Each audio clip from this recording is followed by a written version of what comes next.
Okay, let's start. So let's start. I'll just start sharing my screen.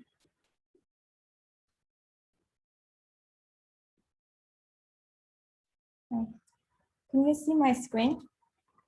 Yep. All right, great. So let me see. Oh, this is Zoom.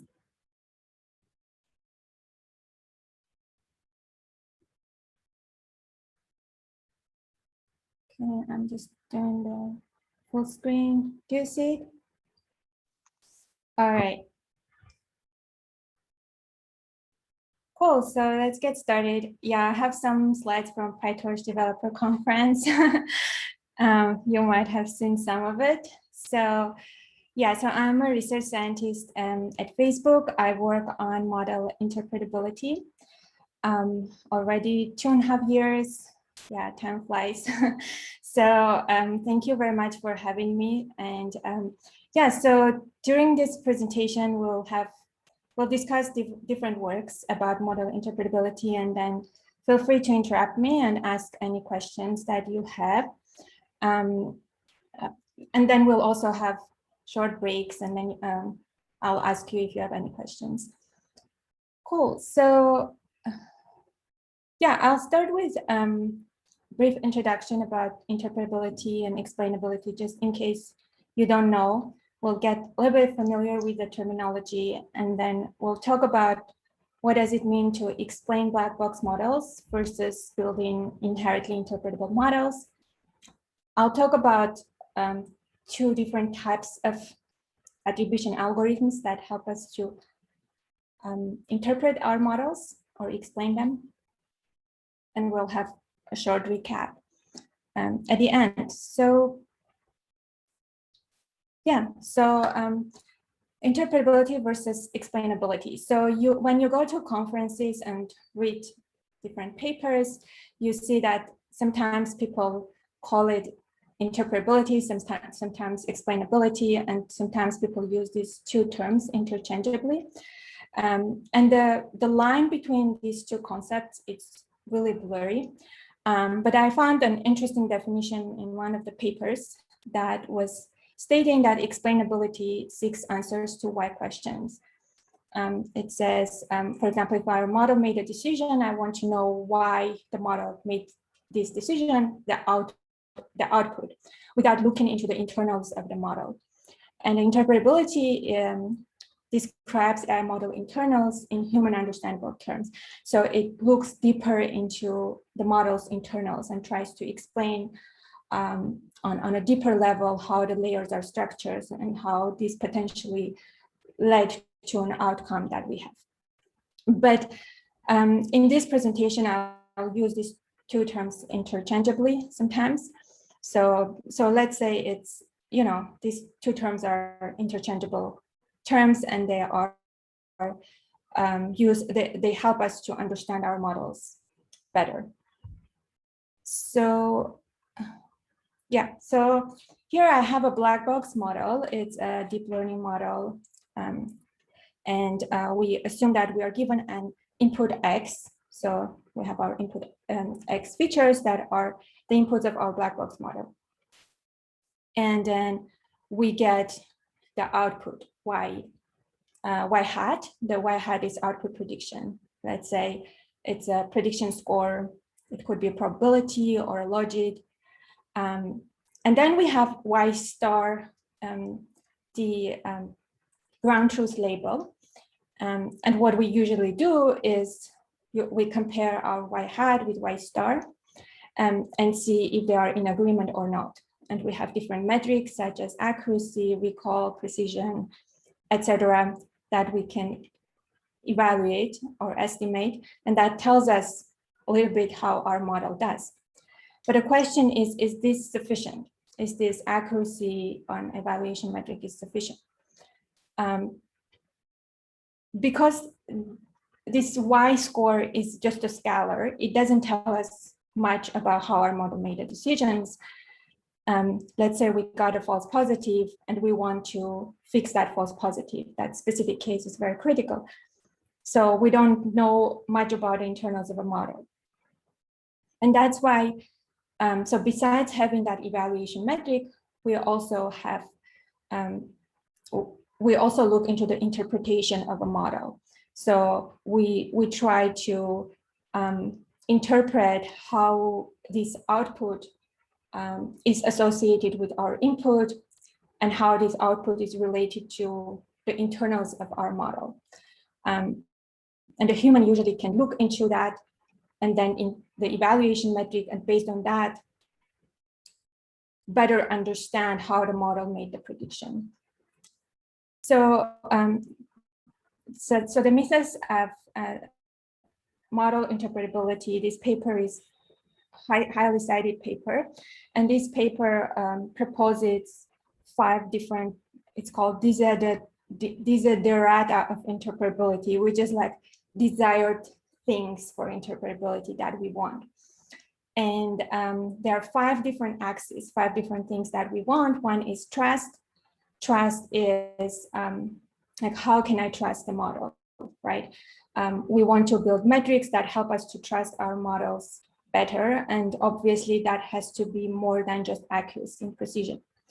Causality is something that we also want to look into. Causality is, for example, if you made prediction for lung cancer and in your input that person was smoking, can we make a causal relationship between smoking and a cancer, right? The third part is a transferability, where you say the models has to be, we should be able to transfer this model from one domain, one task to a different task. And can we assume that some of the interpretability characteristics are still retained when we do the transfer? So informativeness is another axis, another desired axis that we want, is that we want more than just a score. As I mentioned, we want a description. We want more insights about our model. And the last one is about fair and ethical decision-making. This is very important when we, in certain tasks, for example, in a healthcare or in a loan application. For example, when we make a prediction, we don't want that our prediction is biased towards a gender or biased towards certain race. So we want to be as fair as possible.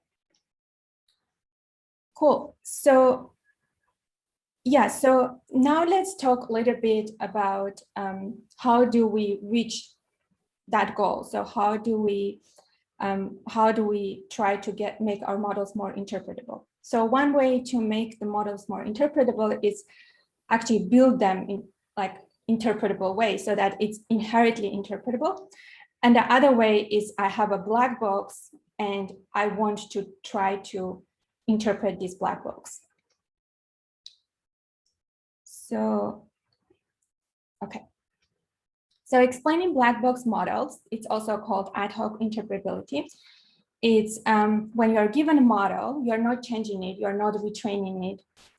And you're trying to understand how this model works by perturbing its inputs, for example. Or you could use different gradient back propagation methods to understand the model's input sensitivity to output prediction, because we cannot touch the internals of a model. So we're working with the inputs of a model. And we can do and we can see how sensitive is our prediction towards those perturbations. So both like simple perturbation methods or gradient back propagation are similar techniques that are trying to give us more insights. How important is a part of my input, or how important are the inputs of my intermediate layer for the prediction. And so the inherently interpretable models, these are the ones that are already interpretable. So for example, decision trees, right? We know how the model came to a decision when we backtrack the tree, right? Or a linear model, right? When we can look into the weights of our trained model. And if we don't have too many features, it's clear in a linear model how the model made a decision. In terms of deep neural networks, we can also build interpretable deep neural networks, and there are some publications in this area. In order to do that, we have to be very careful how we design our model. There are papers that recommend us to define prototypes and define similarity metrics, where in each stage of our training and epoch, we could create a similarity between this prototype and my input and see what part of a prototype, what part of this concept did my model prediction focus on. And this, of course, requires very careful training and defining the prototype data set, defining the similarity metrics, and there are papers in vision domain. I haven't seen much in the text or multimodal domains. And this might require performance sacrifice because we have to retrain the model. It could be that the black box equivalent is much more performant, has higher accuracy, but it's less interpretable, and the interpretable variant, we have to do the sacrifice for performance. So those are things that we have to decide. And these are based on like convolutions again? Like, do they look like eventually something like ResNet or? Yeah, there are convolutional. So specifically this paper, you're asking about interpretable DNNs, right? Yeah, so those are image networks, but based on the convolutions. Yeah, here I linked the paper. So if you're interested, you can look into more detail, but they have done a lot of work in just coming up with this architecture. If you want to build something interpretable, you have to put a lot of thought into it. Yeah, so does anyone else have any questions at this point? Because I'm thinking to go deeper into different methods. So far, yeah, I do have a question. So for the image domain, these prototypes, are they like kind of images that you define like preliminarily from the training samples, or is it something else? Yeah, so that's a great question. I think those are, if I remember correctly, there are this specific paper, there are images. For example, they look into a bird data set. And when you make a prediction about specific species of a bird, they want to know what made this bird to be classified to this species. And then they have like a small patches of the image, and there are like similar patches that they collect for this specific species. For example, if based on their legs or their like a feather color, so they have small patches of those, different concepts. It's a bit similar to concept-based interpretability. Gotcha, thanks. Of course. Any more questions?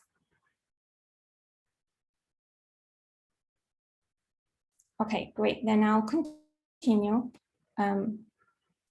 So in this part of the presentation, we're focusing on explaining or interpreting black box deep learning models. So building inherently interpretable models, that's another larger area of research. We're not focusing on that, but we are trying to, let's say you're given a ResNet, or you have your favorite deep learning model that's a black box model, and you want to be able to interpret it.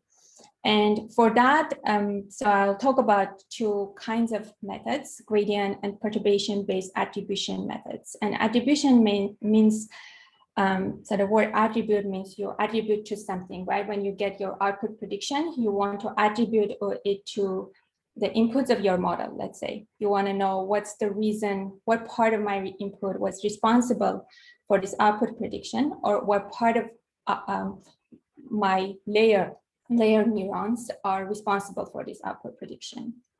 So great. So let's talk about gradient-based methods. So what is a gradient? So the gradient describes an infinitesimal change in the input that changes the output, right? And when we want to compute a gradient for our network, we need both a forward pass and we need backward pass. So you know what that means, right? Forward pass is you make a prediction, and backward pass is when you estimate the weights and you do back propagation and compute the gradients. So that's the backward pass. So, oh, I went too fast. And so perturbation-based methods, they are also similar to gradients, but the gradient is looking into the infinitesimal change in the input that changes the output, right? So that's, we could measure it with a gradient, right? That infinitesimal change. But if this change is not infinitesimal, right? We want to change, for example, let's say a patch of image, we want to replace it with a black patch, right? So that's not an infinitesimal change. It's also a change, and that's something we will not compute with a gradient. What we'll do is we will compute a score, output score for our input, and then we will replace a patch of our image, or in the text, we'll replace a token with a padding token, and then see how much our score changed. So that way we could say how important was this token for the prediction. And there are a number of methods, for example, feature ablation, permutation, Shapley values, that are based on the same theory.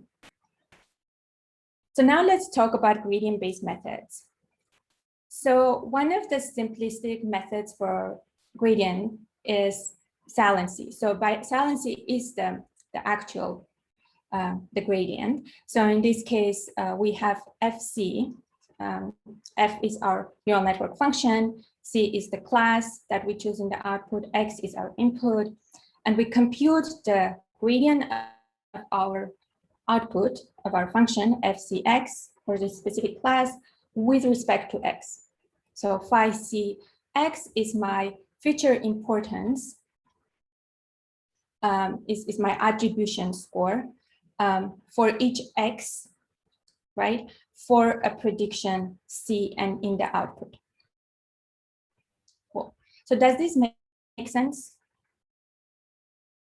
Okay. Yeah. So and this way, so what FCX gives me, it gives me a sensitivity score, that infinitesimal perturbation in my input X that changed my output. So I get a score, a sensitivity score for each pixel in my input, if X was my input, right? If that was any convolution network. And I can visualize it, right? So I can take this image of, I have a plane, and I'm sorry, the image quality is not good. So yeah, I had to replace my CFAR images with another image which had no attribution. So the license, I had to be careful. So basically what you do is these blue dots that I have, it's the sensitivity, and the darker is the color, the more sensitive is that pixel in predicting the plane on the image. So we see here some pixels on the plane, the body, some we see in the sky. So this method, for example, could be used to say, okay, did actually my predictor focus more on the sky, or did it focus more on the plane body? Because it can happen that if I replace this plane with a bird, which also has wings, and it's in the sky, then my model confuses it with a bird or with a plane. So if in that case, it's obvious that you consider some pixel on the sky and some important pixels on the sky. That means my classifier is more focusing on the sky as opposed to that it's supposed to focus on the body of my object, such as the plane, like, or the wings of the bird. So, so this is the simplest approach. Sorry, and can I ask a question? Yes. Yeah, if that's not a problem, I can wait for the end if you want to go on. No, ask the question. I just wanted to ask that this saliency map changes. I mean, you see how can you, if I understand correctly, you see how can you perturb the image to change the output, right? It's like the adversarial attacks and some methods of the adversarial attacks, right?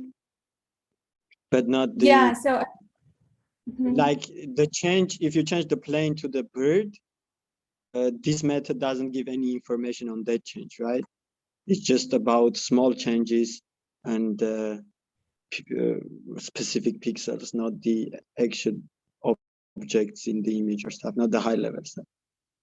exactly, not that. So the difference between adversarial attacks, so we're also working adversarial attacks, but I'm not going to work on it. But for adversarial attacks, the goal is to find an infinitesimal or small perturbation that will change your target. So what can I do? That's a bit different, right? So this is a very small infinitesimal change. It's not changing it's not intended to change my output prediction. So let's say if it was a plane, after you did that change, it still remains a plane, right? But in case of adversarial attacks, there is a targeted and untargeted. But in case of the attacks, you want to perturb it the way that your label changes. You Yeah, are making but that I assumption. guess my question, right, because I didn't understand correctly. So what's the difference here? You want to, other than adversarial attacks, here you want to interpret it somehow, right? Yeah, I think it's. But yeah, I see. But what? Sorry, go ahead. One problem is that yeah, but I think you want to say that this formula is the same as the one we use in adversarial attack, almost the same, right? Like in this fast gradient sign method, you just Yes. take the sign of this thing. So maybe the changes in those pixels do not change an airplane into an actual bird. They just change an airplane to something that is an adversarial example for the network. That's the confusion, right? Yeah, I see. So yeah, fast gradient sign method, it is perturbing. So in this case as well, we don't know. Let's say you might change one pixel slightly, and it might lead to a different outcome. So that's why this explanation is not 100% true.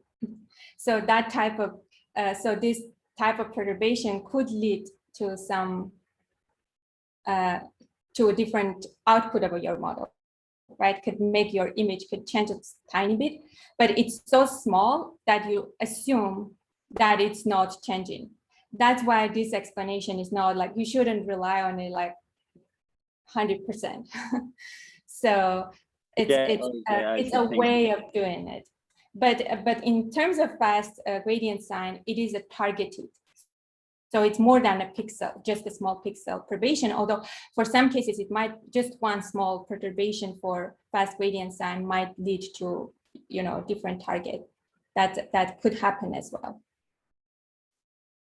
Yeah, but that's why. So this is not 100%.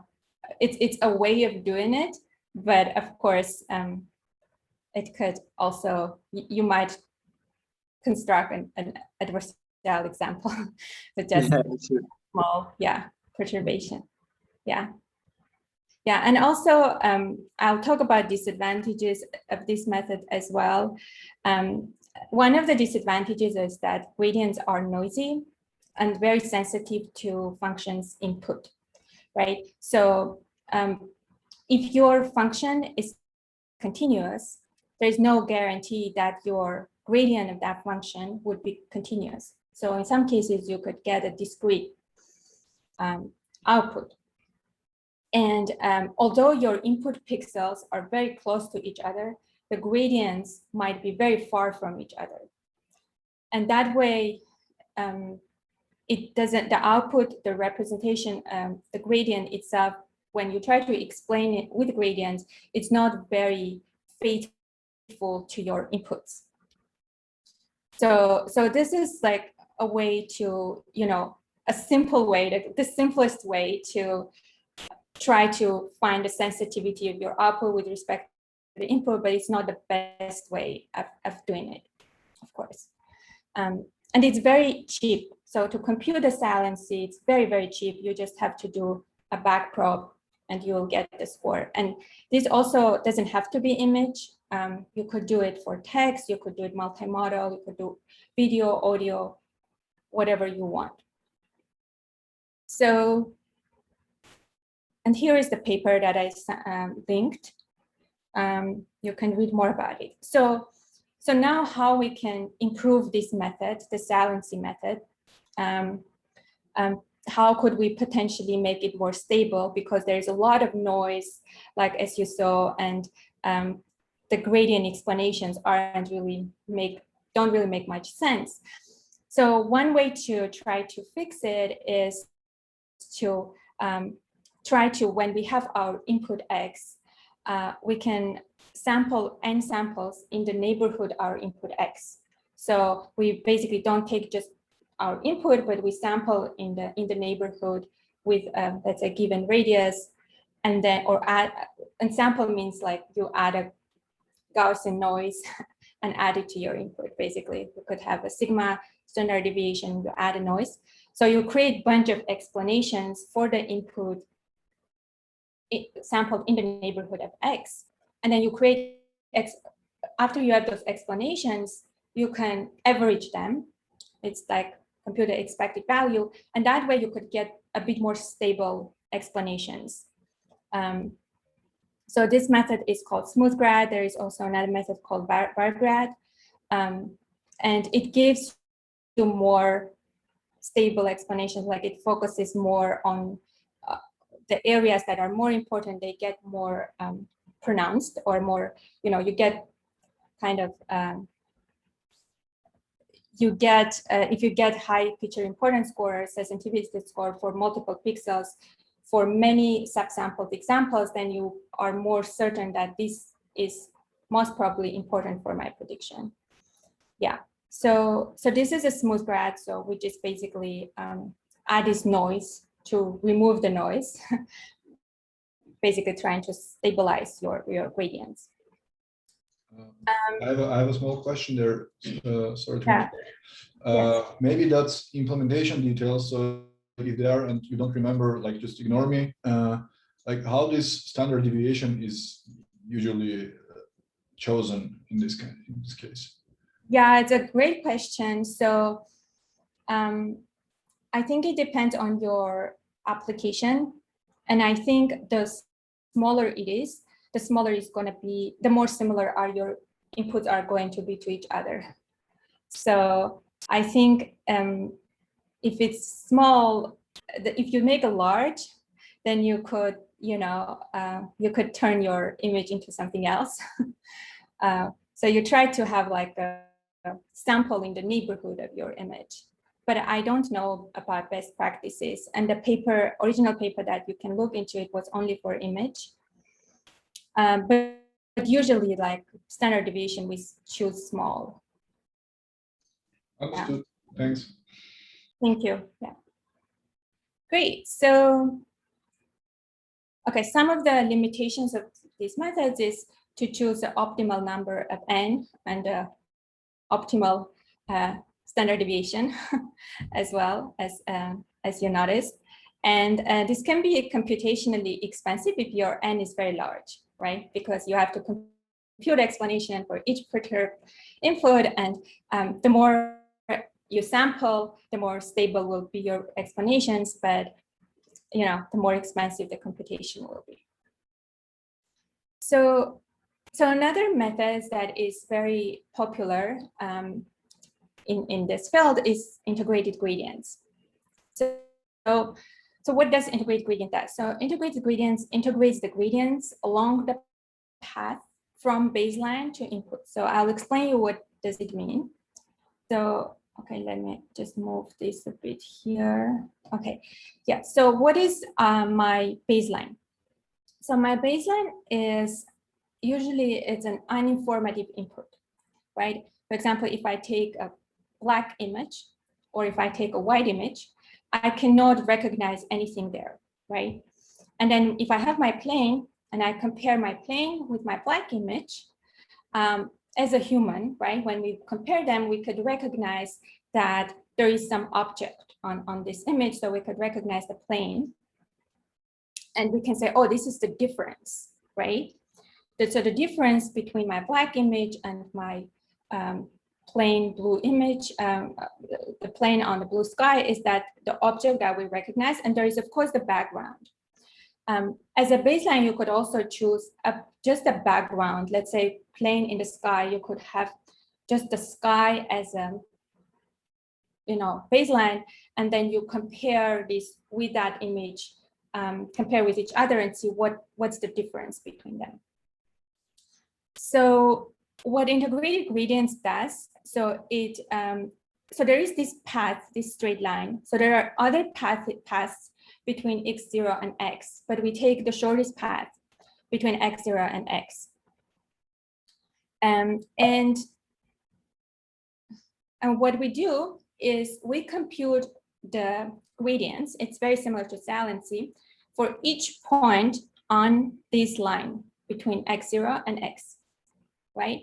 So it's basically a point on this line is a blurred version of, so it's like you have a slider and you go from this black image to this, to my actual real image, and then you kind of like almost slowly blur it to black, right?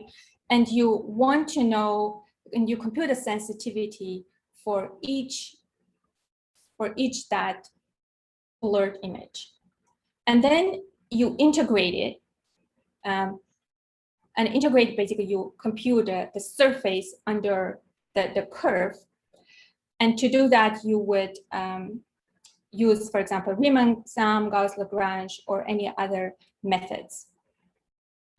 So formally, it's defined as the integral of a gradient for my function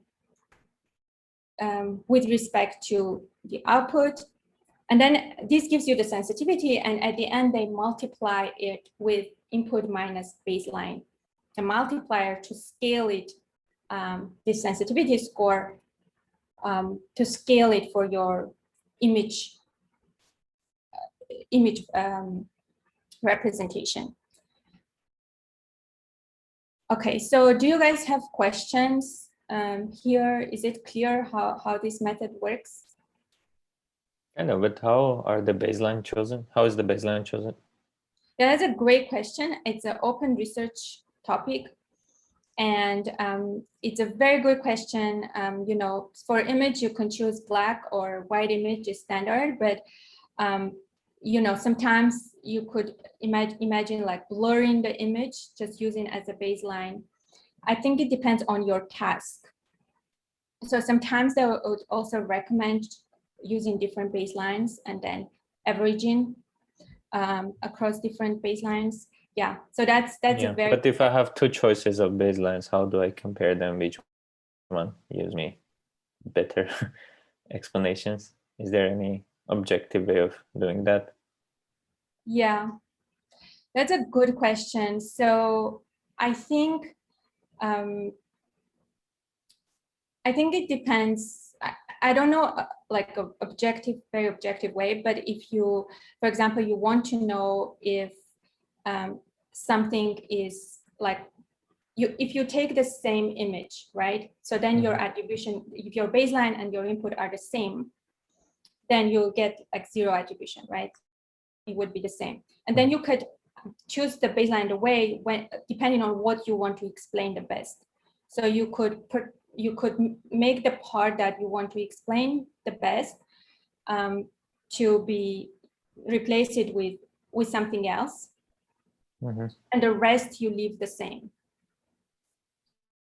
Like you leave the same as your real image, but then you choose you take a patch that you want to see how important it is, and you replace that patch with completely. Yeah, that makes sense. The only concern is that, let's say when you remove a patch or something, you get an image that is out of the distribution. So imagine doing forward pass on this kind of images, the distribution of representations you get will be much Yeah. different than you get on normal images. Probably, I'm not 100% sure. Yeah, And yeah, then, that's very because good. those are different, gradients would be completely, gradients might come something random or not meaningful at all. That's what I'm worried.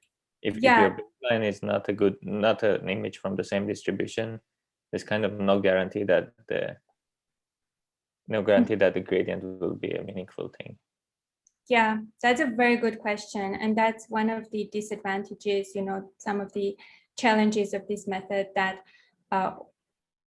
baseline could be out of distribution and your model might make poor prediction for that. So I think there are ways, there are recent papers that suggest better way of choosing the baseline. For example, they will blur the image instead of taking black image. And when they were blurred, that will be more or less from the distribution. Okay.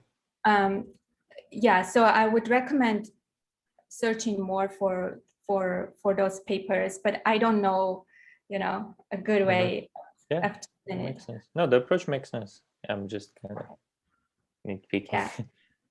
Yeah, if you find a good way, let me know. But I'm not sure I understand why this works. So what does this integral actually show? Which pixels contributed to the change in what? What pixels contributed? So this is similar to what we had before, right? In this case, instead of taking just that last image, so in our previous case, we just took the last image, right? The last point, X. So, and that when you compute the gradients, they are very noisy and they are very local, right? They are very local for this point. But instead of doing that, we kind of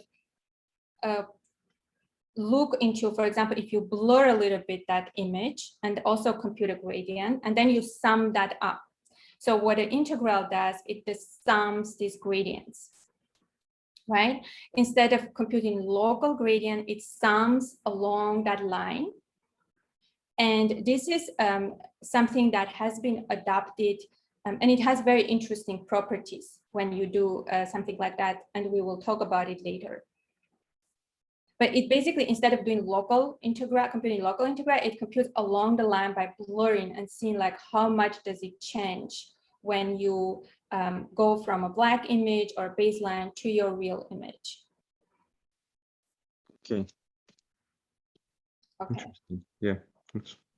Cool. So yeah, I would recommend reading the paper as well. I think you would. It also has many interesting axioms, including like completeness axiom, etc. So I'll talk a little bit about it, but this has very interesting parallels with other methods. So I need to go a bit deeper to kind of show those parallels. Cool. So, and there is another work that a coworker of mine and our group did, is that so what we observed is that for these images, when we choose different alphas, at some point, at some alpha value, our function becomes kind of saturates, right? The output doesn't change much. And then we thought, okay, do we actually have to compute the gradients for the point after this alpha star? The actual change happens in the beginning. That's the part of the saturation might not give us a lot of information because it's already saturated, right? So what we did is, here it's like, we see like 90% of a change in the F function is already captured till the point alpha star. So when we compute the gradients, we see also that a lot of the gradient magnitude is captured from till the point alpha star. And so this way we thought we could define like a left IG and a right IG, and we can just compute the IG for this left part, and maybe this would be good enough. So we could ignore the saturated area. And we did empirical studies for the images. I cannot show the images because it was from ImageNet, and they don't allow me to put images from ImageNet, but you can read in the paper that even like if you just compute left part of it, it's still sufficient for you to get meaningful explanation, and the saturated part doesn't contribute much to the explanation. So this is like more of empirical study that you could read about it, but we haven't done any theoretical analysis on this. Cool. Okay, so some of the challenges, as we already mentioned, is finding good baselines, and that this method doesn't capture feature correlations or interactions. For example, especially in the text, if you have some token in the text interacting with each other, or in the image, you have some pixels interacting with each other, this doesn't capture it. So it looks at each pixel or each token individually. So it doesn't give, let's say, a phrase level feature importance. It gives you just token level feature importance, or it doesn't give you like a patch level feature importance or attribution. It gives you just a pixel level. Can I say something? Yeah. Yeah, I remember I had one class where we studied a bunch of explainability or interpretability methods. I remember one limitation almost everything had is they cannot explain when they make decisions about absence of something. Let's say my classifier, predicts something based on absence of something. How do I get those explanations? Those are trickiest ones. It might be involving many variables. Yeah. A bunch of things have to co-occur together, and then you say this thing is missing, therefore prediction is this. Yeah, that's very interesting. Yeah, it's a different way of looking at it. Yeah, I don't know how many times neural networks do that actually. It's another question, but if they do, explaining those would be very interesting direction of research. Yeah, it would be. Yeah, that's a very interesting question. Yeah, that's interesting. I don't know. So I haven't seen anything. Yeah, sorry for interrupting. No problem. Yeah, feel free to interrupt me. I don't mind. All right, so I have this, the users tab here, which is covering my slides. So I'm trying to move it because it's covering my slides for me, not for you, but okay. So there are some interesting axioms for the integrated gradients. And one of those interesting axioms is that the sum of the attribution, that's what we saw, phi xi, in the neural network is equal to our neural network function output at its input and the baseline. So this is kind of a validation test that the sum of the attribution is equal to that difference. And this is something that if you look deeper into this is when you compute the integral of a gradients along the path. So when you look into the math, so this is the one of the main theorem of the calculus. So that the sum of your integral is equal to the differences at your function input. That's a very interesting property, and we can look at this property when we approximate the integral, because how we compute the integral, how we calculate the surface under the curve, so that we use Riemann sum or Gauss-Lagrange, and during approximation we lose some information because we have to take a step size. So basically, from math, you have to like split this area into smaller pieces, and the smaller those pieces are, the more accurate your integral approximation is. And this gives you a bit of an insight, like how accurate your integral, like how well you approximated the integral. Because if you take too large sizes, right, your integral approximation is going to be less accurate. Cool. If you want, you could look this into the paper as well. And So this is how you can, when you get your attribution score, you could compute this and see if this is true or not. If it's not true, you can try to, make the step size smaller, and then you'll get better approximation. Another thing is the sensitivity, right? Sensitivity says that if my input, if I have different features and output prediction. So yeah, so if you have different input features in your baseline and input, actual input and baseline, if there is even 1 pixel different, then for that differing feature, you will get a non-zero attribution. So you always get a sensitivity attribution score for that non-differing feature. And if those features are the same, if I compare the same plane to the same plane, your baseline and input are the same, you'll get 0 attribution, no sensitivity. Once at least one thing changes, and then it will you'll get non-zero attribution. So another thing is implementation invariance. So this is another axiom, and there are proofs of this. So I'm not going to go into proof, but if you look into paper, you could read in the appendix about it deeper into the proofs. This says if I have 2 functionally equivalent neural networks, so they might be like different architectures, but they are functionally equivalent, right? So the outputs are equal. Then I will get identical attribution, identical sensitivity for those both networks. This is another interesting property. So these are some of the properties that make integrated gradients more, attractive, and it has a interesting theoretical, foundation. Okay, so do you guys have questions before I go to the next method? Does this more or less make sense to you? Okay, good.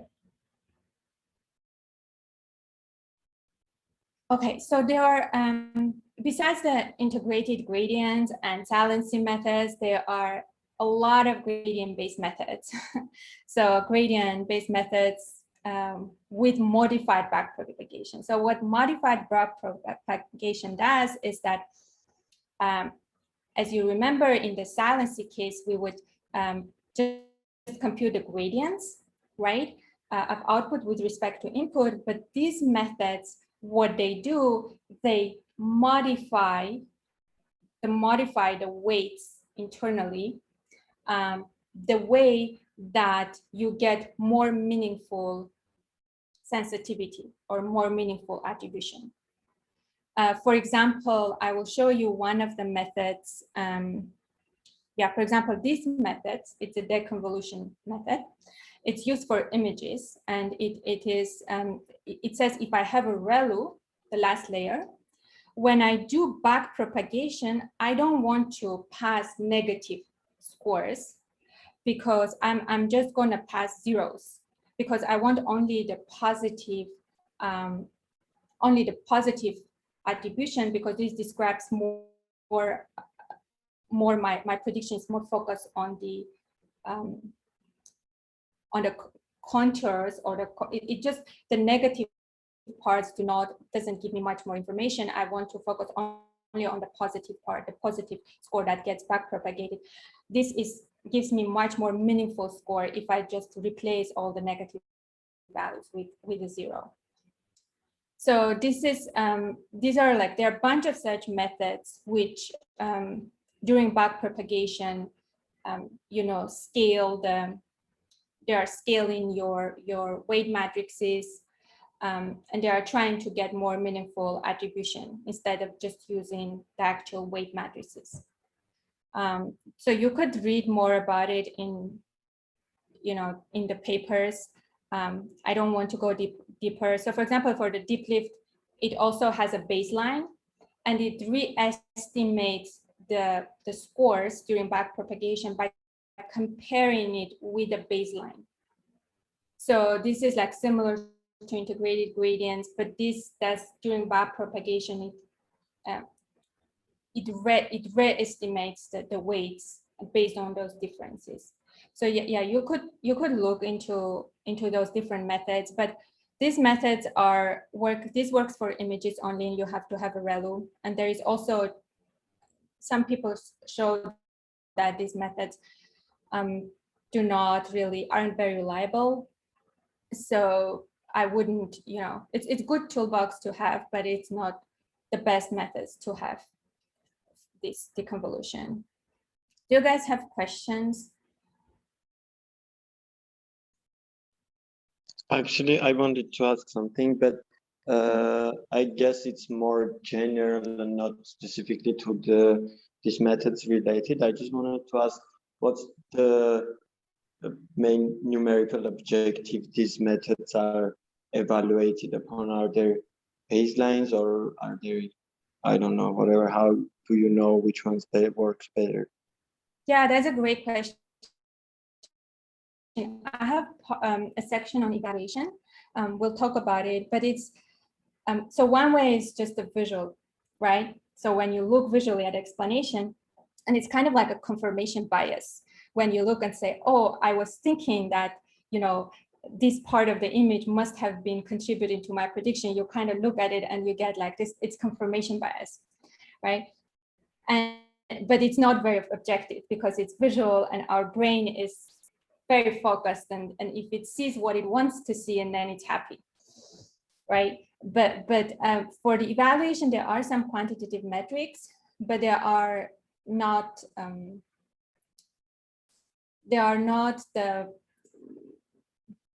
the best.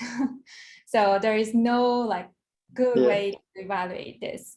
Okay, nice. Yeah, and that's also an open research area. For images, they develop some metrics for specifically images, you can look into those, but they are not perfect. They're far from being perfect. Yeah. So, and there are sanity checks, of course, as well, that you can do different sanity checks, and I will also talk about sanity checks. Yeah, great. Thank you. Yes, of course.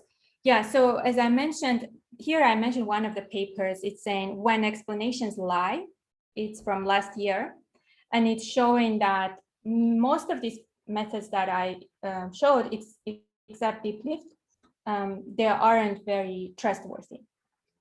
And it has a more mathematical proof, it's not empirical. You could look into the derivation of those methods. So this is it's an interesting paper. Okay, so now we got to the evaluation. Do you guys have any questions? Anything you want to ask? All right, cool. So let's go to the evaluation. So as I mentioned, there is no clear guidance on how to quantify the quality of explanations. And sometimes those quantitative metrics are domain specific. So I'll show you two metrics that are more generic, but they are also not the best. Also, visual evaluation can be misleading or seen as a confirmation bias, especially for images. And there is this interesting paper that they tried to develop a taxonomy of interpretability evaluation, which is, I put it on my slide. This is not quantitative, but it's a strategic, right? So how you can strategically do it. One says functionally grounded evaluation. So you have no humans, and then you have no tasks. Proxy task is if you define a task, specific task that you want to, you have to design it the way, you have to implement a logic in the proxy task and say, this is what I expect, right? And in this case it doesn't have any human involved, it just has proxy tasks, and that's like humans predefine it. And then there is, there is another called human grounded evaluation, where you have just a simple task and you have real humans involved. And then the next one is application grounded. It has real humans involved and real tasks. So you basically, this is very time consuming because humans have to go and look into each explanation, and humans can make mistakes too. And we are very biased. Yeah, so another method, so another generic paper that I found from the NeurIPS 2019, and we implemented in our library as well. It's called sensitivity max. So sensitivity max is a very simple method. It measures the sensitivity of explanation to saddle input perturbations using Monte Carlo sampling. So what it does, so phi x is our explanation for our input x, and y is my perturbed version of x. So it's sampled in the neighborhood of x with a radius of r. So it's basically a circle, and you sample from that circle, and then you compute the difference between those explanations, and you take the maximum of it and you normalize it. So this normalization score gives you more of like a normalized in a scale of a perturbation. So it makes it more, meaningful. So this is basically measure the sensitivity. So you want to know how sensitive is your explanation to different perturbations. When you perturb it, is this perturbed version of explanation is very different than my original one. But as you might know, it's as you mentioned, this way it's not an ideal way to measure it, because the perturbed input might not be from my distribution. This might also lead to, we could create an adversarial version of our input x, and in that case we don't know if our network is more trustworthy, if I should rely on my prediction. Maybe it's my network is not trustworthy, not my attribution. Does it make sense? So in that case, I don't know what's wrong. Is that my attribution algorithm is wrong, or is my model wrong? Right? So that it could lie on anything. And this is, it's just interesting metric to use, but it's not ideal. Another is an infidelity metric, which is very similar to what we had for integrated gradients, that says the mean square error between dot product of input perturbation and explanation is equal to the differences of a predictor function and its input and perturbed input. So this is very similar to completeness property that I described for integrated gradients. And this property you could use for integrated gradients, and you could use also for several metrics like deep lift, but you have to look like that theoretically this has to be true, that method, that the sum of your attribution has to be equal to the differences of your function at its input and perturbed input, which is the baseline. So yeah, so this is another method that I found, but it's, if you have any questions, you can ask me about these methods. Sorry, me again. I wanted to ask, how do you choose R in the sensitivity max? What's the name? Sure. Like the radius. Yeah, that's a great question. So no go away. It's a hyperparameter. So you can look in the paper and then see, what they suggest, but there is no, good way. It's very empirical. Yeah. Good. Thanks. Yeah. Of course. Cool. So besides that, there are two sanity checks. So these are not evaluation metric, but they are sanity checks that helps us to kind of sense if this attribution makes sense or not. One sanity check is if I take my model parameters and I randomize it, I just take my model weights and I ignore that I trained it, and I start randomizing it layer by layer. I'll start from the bottom one, I'll go to the top one. And if my explanation is meaningful or algorithm is good, then when I randomize my network, the explanation shouldn't be meaningful. So it should be like random. So for the random network, I should get a random explanation, right? So another method is a data randomization. So I went a bit forward. Yeah. So this is, so let me explain this on the image. So this is what I explained verbally, is that we have this network. I believe this is an ImageNet. Yeah, this is the image that I cannot grant. I cannot, this is from ImageNet. So the one that we need to blur. So yeah. It's a harmless image. Very harmless, but it's from ImageNet. So what we do is basically we have original network here, an original explanation, and we start from the logits, and we start randomizing the weights. And then we compute explanations for after the randomization, and we would expect that at the end, I shouldn't be able to see the bird, right? But my network is still, even for a random network, my explanation, and I have different algorithms, right? I have gradients, smooth grad. I showed you a couple of them. I have integrated gradients. So these algorithms, all of them, if I randomize my network, they are still giving me somehow, they are highlighting the bird. So it means that it might not really make sense, right? And then, yeah, is attribution insensitive to model parameter randomization. And then the next one is the data randomization test. So this one, you take your data and you have the labels and you randomize the labels, right? So the labels are well curated, but you kind of say, I'm going to randomize the labels and I'm going to train a model using these randomized labels.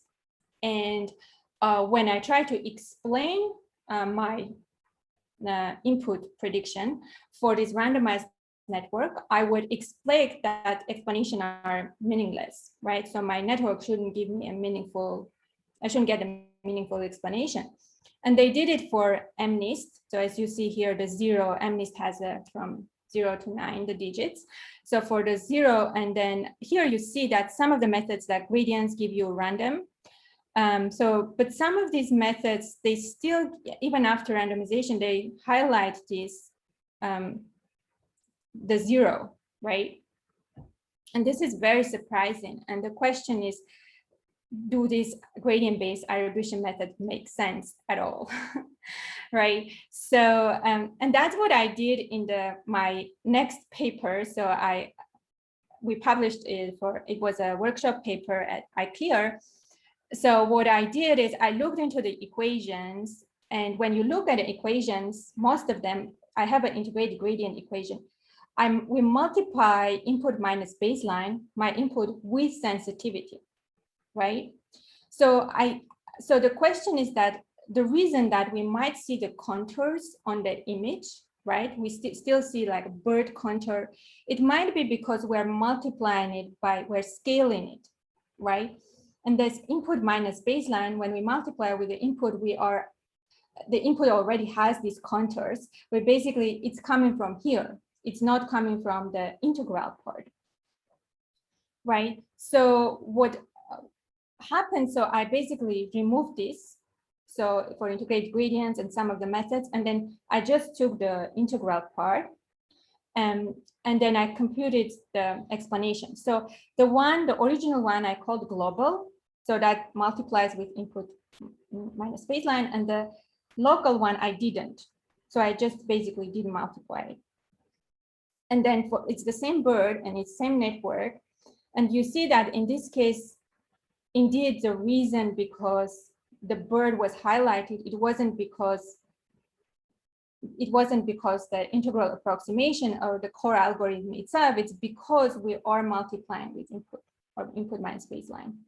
And some of those algorithms do that. So when you remove that multiplier, and they do it because they want to scale it, because the sensitivity, when you compute the gradient, it's very small, right? It's tiny. So you want to scale it and bring it to the scale of your input image. So you multiply that sensitivity score with an input. But then when you do that, it becomes like you get the contours highlighted. And then so basically I did that for many methods, integrated gradients, deep lift, And some of those who multiply with that input minus baseline, they fixed. So, but some of the methods, there are like guided backprop that are modifying during backpropagation, the weights and the gradients.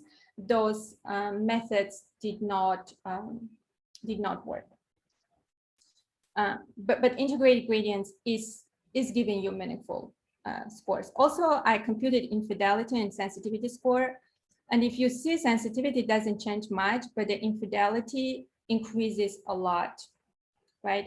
So if infidelity is higher, that means it's less trustworthy. So ideally, we want infidelity to be small, right?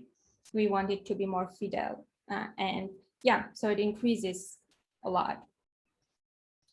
So yeah, what I did, the next thing I thought, okay, let's try it on image, on text. So that was like all the papers are on images and all the claims are made for images. So what if I try for the text? And this is a sensitivity model. It's on a movie rating data set. It says it's such a fantastic movie and it's detected as a positive sentiment, right? Fantastic.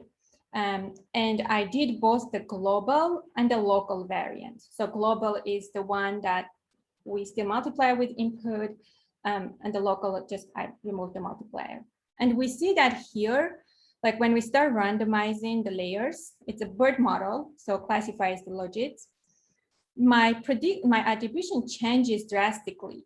So I don't see like that this fantastic or something gets, you know, it's still important. It becomes more random for text. And I think the reason for text is that text is represented as an embedding vector, right? So each token is an embedding vector. And when you compute the variance between the scores in embedding vector, it's very small. That means that embedding vector does not carry structural patterns the way the image does for the pixels. And even if we do the global one, we still get meaningful attribution because the contribution of that input multiplier, which is my embedding vector, is not that big. And also for tokens, we are summing up attribution. For pixel, you are taking the pixel score and you are visualizing. For image, you have an embedding vector and you get a sensitivity score for embedding vector. And then you sum it up so that you can get a token level feature importance. And when you sum up some of the scores that are positive or negative, they cancel each other out. And at the end, those structural patterns are not as dominant as they are for images. Does that make sense? Yeah, so it's like an equivalent for images would be something like a patch-based scores. So because in the sentence, like if you have, I don't know, 7 words, actually it is like something like 7 times 1000 image. And what we visualize here is only 7 numbers, which are the sums of those 1000. Exactly. It could be like something like, yeah, column-based thing in terms of images. So you reduce some variance with that, and I see what you mean. Yeah. Yeah. So that's something we observed, right? So and this is for text, but if you try it for a different modality, you might not observe the same thing. Cool. I just what did I do with the slides? Okay, sorry. Do you have more questions? Okay, great. And in this paper, there was one more. Oh, I did another thing. So basically, I computed a cosine similarity. I computed cosine similarity between my original explanation and the randomized versions of it. And in general, I ran it multiple trials. And as you see, like cosine similarity, the mean is about 0. So that means that they are very dissimilar, the explanations for the randomized and the original one. So the last question that we looked at, if the explanation quality actually depends on the smoothness of our network. the smoothness is when we have neural network function, the smoother it is, the more trustworthy the gradients are. If I have a non-smooth function, then I'm getting like pretty discrete like gradient, and it is more noisy. So I try to smoothen it. So this is my network when it has ReLUs and max pool, and I just plotted 5 different dimensions, and we see like it's pretty bumpy. And the infidelity score is 0.5. So this is integrated gradients, and then I replaced ReLU. I replaced max pool with smooth max pool. So there is a way you could, smoothen variant of a max pool, because max pool is not smooth. And then we see that infidelity score reduces with this, and the function becomes more smooth. And then I replace ReLU with soft class, it becomes even smoother. And you see like the infidelity starts dropping, which is when I replace everything, both ReLU and soft max pool, then we see that it becomes like really, really smooth, the function, at least for these dimensions. It's hard to like visualize the function. I just visualize 5 dimensions. We see that the infidelity score basically drops a lot. But yeah, these are more like empirical results. So we didn't do any, theoretical analysis on the smoothness of a function. And there are some papers that have done a bit deeper analysis in terms of ReLU. And if you use like soft class instead of ReLU, then you definitely get much more meaningful explanations, and the gradients are more trustworthy. Can you please go back to the definition of infidelity? Yes, so the infidelity was based on this. Okay. Yeah. So you take some perturbations. Yeah, so this is, yeah. Okay. Yeah, this is similar to completeness axiom for integrated gradients. So it's that the sum of the attribution is one of the properties of integrated gradients, that it's equal to the function's differences at its input and the perturbed input. But in this case, it's more generalized. It multiplies your attribution with the perturbed input and looks at the difference from your function output at its input and baseline.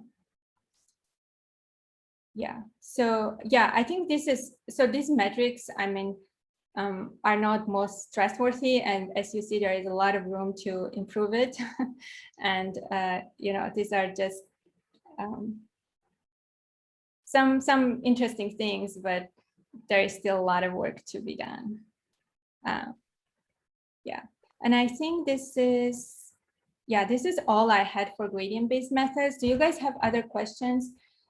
And it's 10:18 already, actually 19 for me. Do you guys have questions? Yeah, I have a question. Can you please go back to the text-related slides?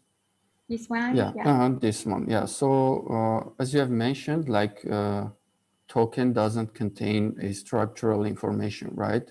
So I was wondering, is there a research done by trying to do this by using n-grams? Like grouping some tokens, and that might work, or, No, I don't know about that. I think this was just an idea that I tried out. And I looked at for image, if you look at the variance, the pixel variance, it's really high. So the values of a pixel variance, and it's obviously very high, and some pixels have a very high value, especially the contours of an image. And you don't have that as strongly, as strong for the text. You don't have that for embedding dimensions. Yeah, sure. And another one, it's more of like a philosophical question. As far as I understand, like we are trying to find the explanation in the form of an image, right?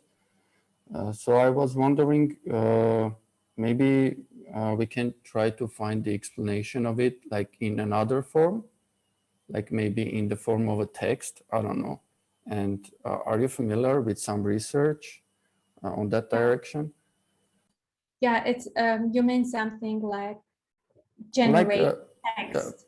Yeah. For example, we give a image of a bird, let's say, and we are solving a classification task, and we are expecting it to explain us why did it classify a bird. So, I mean, maybe it might go like this. So because this object has, I don't know, feathers and legs, that's why this is a bird. I mean, that sort of stuff. That's a great question. There was even a workshop, I think ICML 2021. If you could look so into it, they had a session on how you could generate explanation using natural language. Yeah, I haven't looked, I haven't had time to look into those methods, but it's definitely a way to do it. Yeah, great. Yeah, and oftentimes it's you kind of like produce that somehow, and it's not clear like how fake it is, you know. Yeah. Like it's also very hard to evaluate. Yeah, sure. The evaluation part is yeah, because you might get the explanation and it might tell you the truth, but then as a human you would say, no, this is wrong, I can't believe, but it's actually your network doing that. Right? Yeah. And you have no way to prove it. Yeah, thanks. Of course. Cool. If you guys don't have other questions, I have some methods on perturbation-based methods, and have a bunch of them. I think we have like 8 minutes. Is there a specific methods that you want to talk about? Like I can show you. So I have a Shapley value, Lime. Are you familiar with those? Which one do you want me to talk about? Is it like Shapley values? I have like this examples on explaining how it works. Maybe I'll do Shapley values. If you don't have a preference, I'll do Shapley values. Yeah, I think Lime is more known. Yeah, okay, I'm gonna do Shapley values because I have good examples. I didn't see anywhere else. I have very detailed examples, so I think that will help you understand how this works. Okay. If you have time, we can go past 9:30 or 8:30. Yeah, I have a little bit time, so I think I will finish this. At least I'll finish Shapley values and then I'll answer your questions. Okay, great.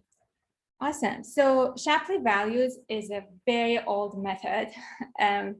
It's actually from corporative game theory.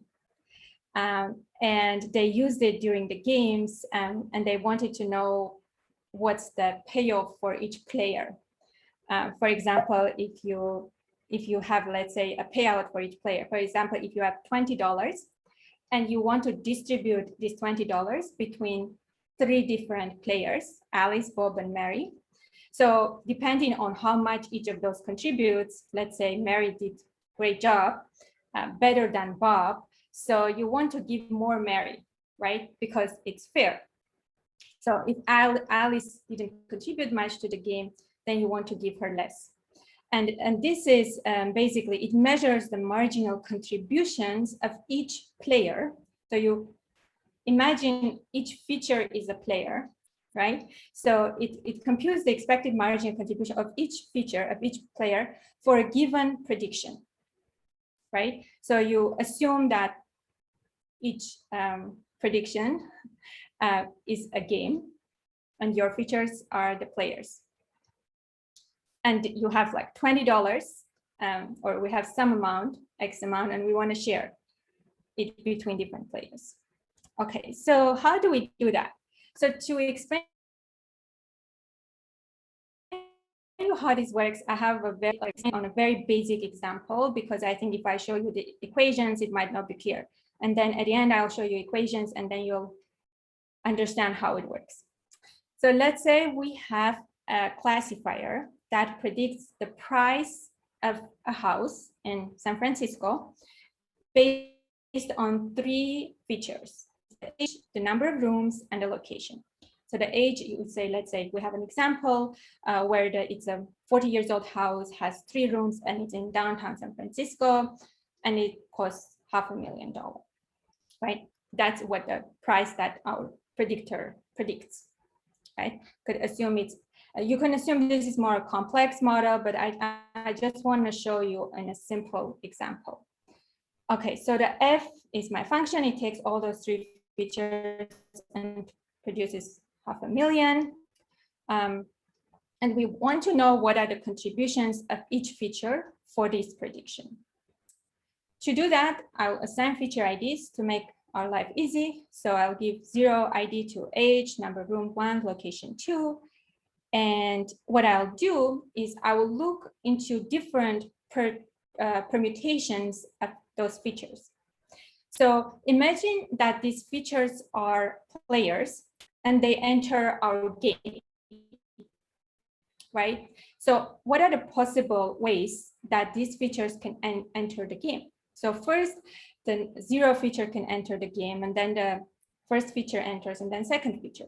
Another combination is the first feature enters the game, and then the 0 feature enters the game, and then the location enters the game. So you want to basically exhaust all possible combinations that these features can enter the game, these players, right? And then what we do is we look into each of these combinations and we add the features in this order, in the order of a permutation.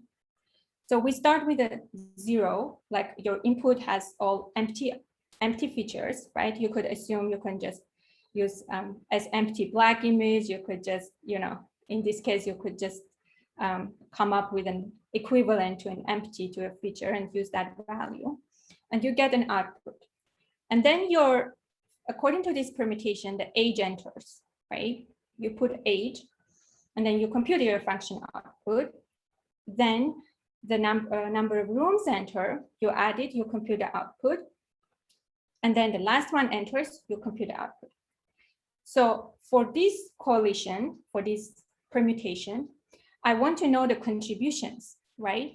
So for this permutation, the contribution of age is the difference between my output 1_1, which is after the age is added, and before it, right? It's just the difference.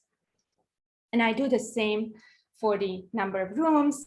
It's before the after number of room is added and before, and the same for the location. And I do this procedure for each permutation. So I start with empty, then I add the number of rooms because the feature 1 appears first, and then I add age, right? The order is different. And in this case as well, I'm computing the differences after and before that feature was added. Okay, and I'll get 6 different combinations, right? 6 different contributions. At the end, what I do, I sum them and I normalize it by the number of permutations. Okay, so this will give me a feature importance for each of these features. Sorry, can I ask a question? Yes. So here, do we implicitly assume that the outputs are increasing?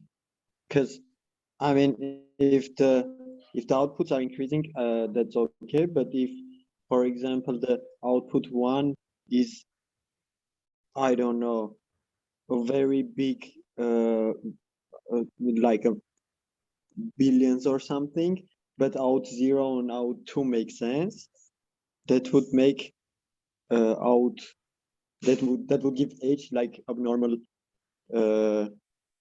importance, but it's exactly the opposite, no? Yeah, so in the theoretical, yeah, so for the theoretical, we don't do that. So for like, this is like how you theoretically do that, right? So it can happen, right? But it doesn't look at it doesn't look at a sign in this case. Yeah, so it can happen, but if you it will ultimately cancel out because, so for example, if you get something negative, it will drop. And then in the next section, it might get a larger positive. So it will ultimately cancel out at some point. But it's possible. And also like when you have some features missing, you can get like very, you could get, your model can give you, it could be out of distribution here as well. So you could get anything. So if in half of the permutations, the feature number 1 increases the price by $100, and in the other half of the permutations, adding this same feature decreases the price by $100, then it means that it has no contribution on average. Everything will cancel out and the sum will be 0. Yeah, it will cancel out, and you could look into the, like a proof of this, because I don't have the proof here, but I think this is a fair way. Basically, when you look into derivations, this is a fair way of distributing the price or distributing the contributions. Yeah, and when you sum them out on average, it will it will cancel out, and they will, yeah. So that I think I would recommend looking into the paper because they have very thorough proof. But this is just a simple example how I can show you how it works. And this is the actual explanation of the equation that you look. So you have Fs, and then you add I is the feature. So you compute the difference with and without I. And then at the end, you have this normalization factor. That's the part where I divided it by the number of all combinations. So this is the equation, basically. Yeah. Yeah, but I think those are good questions. I think if you look into the theoretical proofs, I think it's possible, but when you average out all those combinations, it has to, it has to average out. So it will give you meaningful result. Okay, yeah, so this is Shapley values, and the limitations, as you can see, there are many different combinations possible. So it's very expensive. You can potentially subsample from the distribution, like you can, instead of using all permutations, you can use some of them. And there are different sampling techniques you can do it. And there is also another method called SHAP, which is an approximation of this. Yeah, I'll probably not have time to talk about it, but you could look into that. So SHAP basically approximates Shapley values. And I think there are some other new methods coming out that trying to approximate Shapley values using different theories, but I don't have it here at this point.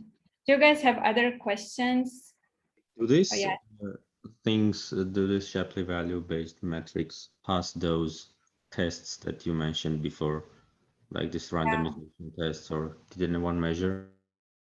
Yeah, that's a good question. I didn't measure it because for image is difficult. Like it takes a lot of time because, if you have the pixels, so you have so many pixels. If you want to compute all combinatorial variations, it's like crazy. Like, you have to distribute it, and gradient-based methods are much faster than this. So if you have the compute power, you can, but I didn't do that. Yeah. I see. Yeah. Yeah, but this is one of the most, like you can use it for any type of network. And it has a very good theoretical foundation. And you could read the theory, they use it in different fields, like in economics and in other places.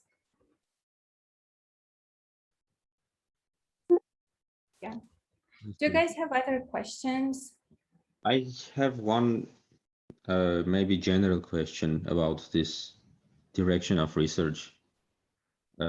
So the main motivation that we started this thing was how do you understand how one can fix a particular false positive or false negative, right? So that's general motivation where all of this started.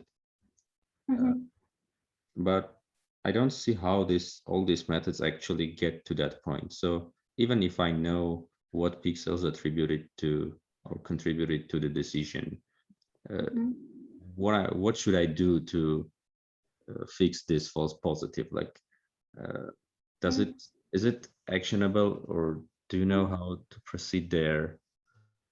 Oh yeah, that's a great question. I think actionable is one of the most important things. Once you have those observations, so what can you do, right? So some cases you can try to fix your data. So you could, fix your data and retrain your model. That can help. So I did see that helping. Another thing, these methods are used also for pruning purposes. If you have too many features, you can prune the input space. If you have in the layers, you can also prune the layers as well, based on this. And then you could see that when you prune based on these methods, it's better than a random pruning. Yeah, so those are two actionables that at least, Can you go deeper about fixing the data? Like, one thing that before you answer that, like ideally, the best interpretability method for me would be something like you give it a picture, it tells you which samples from your training set contributed to this decision. Like, if you don't like this prediction for this image, go and change the labels of these 10 images in your training set. That would be something very actionable, right? But yeah. Obviously it's far from, but no, it's done. Influence values for the informativeness paper we have. You usually do those. You can find examples that contributed to that decision. But how is it related to all of these things? Yeah, yeah. I didn't talk about influence functions. We do work right now. I had a summer intern working on influence functions. Yeah, so you could definitely look into influence functions. So these are some of the things that we started with, which are foundations. So I wanted to talk about some foundational stuff, but influence examples, influential instances, or there is a approach called tracking. Tracking is from 2020. That gives you opponents and proponents for your prediction. Yeah. But they are not related to all these methods, right? It's a different. Yeah, it helps you with debugging, of course, and finding, and you can potentially fix the issues, but they are not attribution. Well, you could call it like a training data attribution. Yeah, more like that. Makes sense. Yeah. Yeah, it's a training data attribution, and this is more input or layer attribution or neuron attribution methods. Okay, so then my question is, if those layer or input level attribution methods can be used to fix the data, like what is the path from layer attribution to fixing data or fixing something else or fixing the layer, or I don't know. How is there any way to make these things actionable? That's yeah, so I did use layer attribution or neuron attribution for pruning some of the neurons or the layers. For example, in large recommender systems, recommender models, they have lots of neurons.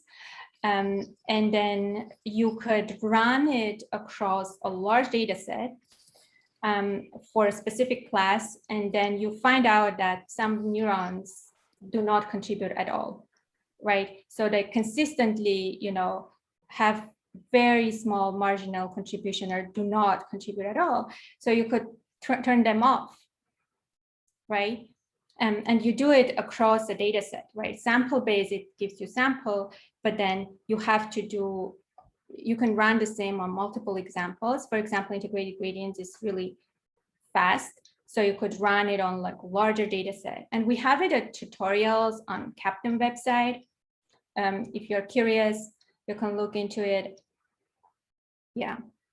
Okay, so you can prune your system and keep the parts which are important to achieve the existing accuracy, but it's not about fixing errors or. No, for fixing errors, it's you have to go you have to do deeper analysis. You have to know fixing errors for what you want to do a subgroup, or you want to, for example, sometimes some subgroup might be more important than another subgroup. So you won't say, okay, if this subgroup there is an error, the cost is much higher, so I want to fix everything for this subgroup. So you can do like optimizations for reducing the adding more training data set, or try to look into the distribution of a data set. So attribution per se only as a tool, it's a tool, one of those many tools you can use, but it's not like the ultimate tool. It can help you to understand a little bit, and then you can use another tool, and that will help you to understand a little bit from a different perspective.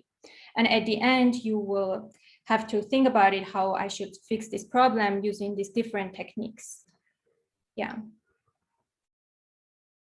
Yeah, so there are definitely, like, I didn't have time to talk, but we are working in influential instances, and robustness, and also concept-based interpretability, something you could explain in terms of concept, but it's similar to attribution. Instead of attribute to your inputs, you are trying to interpret using high-level concepts, but then what's next? Right, and apart from that, you have to define those concepts, and that's also time-consuming. Great. Cool. Do you guys have other questions? If not, I have here, I think I can show you my last slide. I have a Captum advertisement website. So if you don't know about Captum, please try it out. And I have here, I have attribution and concept-based interpretability that we added, have our website, which is a bit outdated. And I added some talks here that I gave at a medical imaging school this summer at University of Lyon. And so this one also has some things about concept-based interpretability, and also layer or models comparison.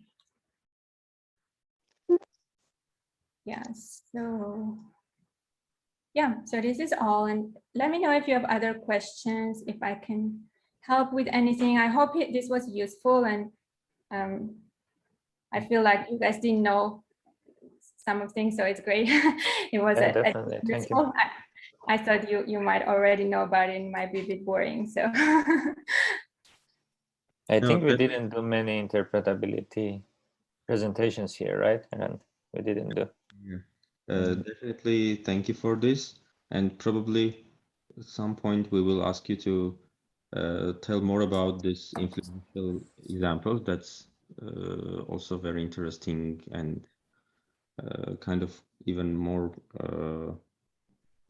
close to some of the things we do. And we can plan something for that in a couple of months. But for this, thank you a lot. So I think I got answers to many questions that I didn't understand about general in the field. So not talking about the details of the algorithm, but what's generally happening in this branch of research. So this was very useful. Yeah, I'm glad you liked it, and I try to focus on some fundamental concepts rather than start with something very state of the art. But later we could talk about specific methods if you're interested in. Great. So thank you. Okay. Thank you so much. And so what is the group doing? You guys are working on some projects, or you, besides reading groups, you have anything else, any projects that you're working on? Yeah, so the reading group is more general, so it's open to everyone who wants to hear about some of these things. But yeah, I think people who were present today represent different teams, different companies who are working on various things. So three of us are from Yerevan, which is where we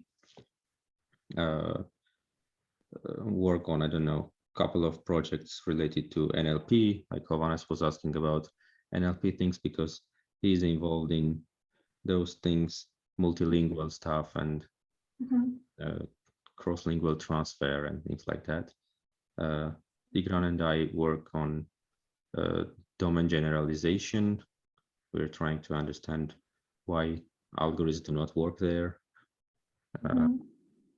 We have a project on semi-supervised object detection, and there you have somewhat similar questions on how do you understand which samples are important when your model is confident about samples, and how do you use this confidence to do active learning or do semi-supervised learning in different ways.